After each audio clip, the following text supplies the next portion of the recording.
Matthew. Chapter 2. The Wise Men. When Jesus was born in the village of Bethlehem in Judea, Herod was king. During this time some wise men from the east came to Jerusalem and said, "Where is the child born to be king of the Jews? We saw his star in the east and have come to worship him." When King Herod heard about this, he was worried, and so was everyone else in Jerusalem. Herod brought together the chief priests and the teachers of the law of Moses and asked them, "Where will the Messiah be born?" They told him, "He will be born in Bethlehem, just as the prophet wrote. Bethlehem in the land of Judea. You are very important among the towns of Judea.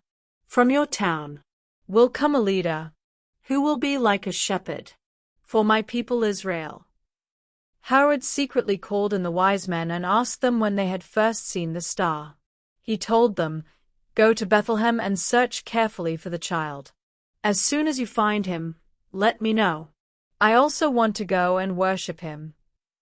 The wise men listened to what the king said and then left. And the star they had seen in the east went on ahead of them until it stopped over the place where the child was. They were thrilled and excited to see the star. When the men went into the house and saw the child with Mary, his mother, they knelt down and worshipped him. They took out their gifts of gold, frankincense, and myrrh and gave them to him. Later they were warned in a dream not to return to Herod, and they went back home by another road. The escape to Egypt. After the wise men had gone, an angel from the Lord appeared to Joseph in a dream and said, "Get up. Hurry and take the child and his mother to Egypt.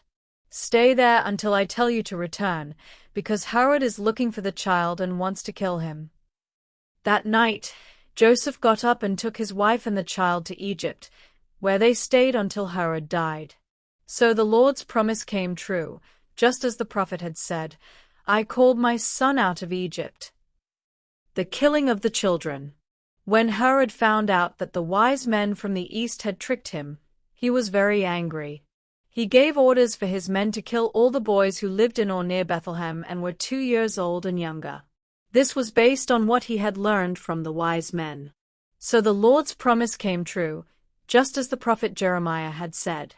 In Ramah a voice was heard, crying and weeping loudly. Rachel was mourning for her children, and she refused to be comforted, because they were dead. The return from Egypt. After King Herod died, an angel from the Lord appeared in a dream to Joseph while he was still in Egypt. The angel said, "Get up and take the child and his mother back to Israel. The people who wanted to kill him are now dead." Joseph got up and left with them for Israel. But when he heard that Herod's son Archelaus was now ruler of Judea, he was afraid to go there. Then in a dream he was told to go to Galilee, and they went to live there in the town of Nazareth. So the Lord's promise came true, just as the prophet had said. He will be called a Nazarene.